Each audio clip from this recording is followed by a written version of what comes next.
వృషభ రాశి వారికి ఈ సంవత్సరం అన్ని విధాలుగా బాగుంటుంది. ఓకే.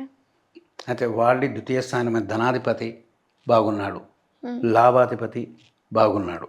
వారి సప్తమ స్థానం అంటే పెళ్ళి కావాలనుకున్న వాళ్ళకి హ్మ్. మంచి సమయం, పెళ్లి జరుగుతుంది. ఓకే.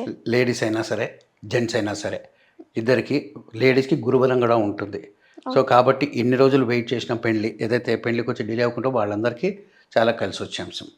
వారి ఇక ఉద్యోగ స్థానం చూస్తే అంటే ఎవరైనా జాబ్ కోసం అప్లై చేస్తున్నారు, లేదా అవుట్ ఆఫ్ కంట్రీ వెళ్ళాలనుకుంటున్నారు, వాళ్ళకి ఇది సరైన సమయం. ఈ సంవత్సరం వాళ్ళందరికీ కలిసి వస్తుంది. ఓకే గురుగారు.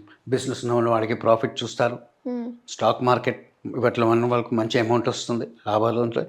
ఇది కాకుండా వృషభ రాశి వారు ఒకవేళ ప్రాపర్టీ కొనాలంటే ఇది చాలా మంచి సమయం. ఓకే. సో ఇది నేను ఏ రాశిదైనా సరే జనరలైజ్ చెప్తాను, మళ్ళీ చెప్తున్నాను. వారి వారి వ్యక్తిగత జాతను బట్టి కొంచెం డిఫరెన్స్ ఉంటుంది. ఇది నేను జనరల్గా చెప్తున్నాను. ఓకే గురుగారు. సో నేను ఎందుకు అలా మాట్లాడుతున్నానంటే వృషభ రాశి వారు ఉన్న వాళ్ళలో ఎంతమంది పెద్ద పెద్ద లీడర్స్ ఉండరు, సినిమా స్టార్స్ ఉండరు.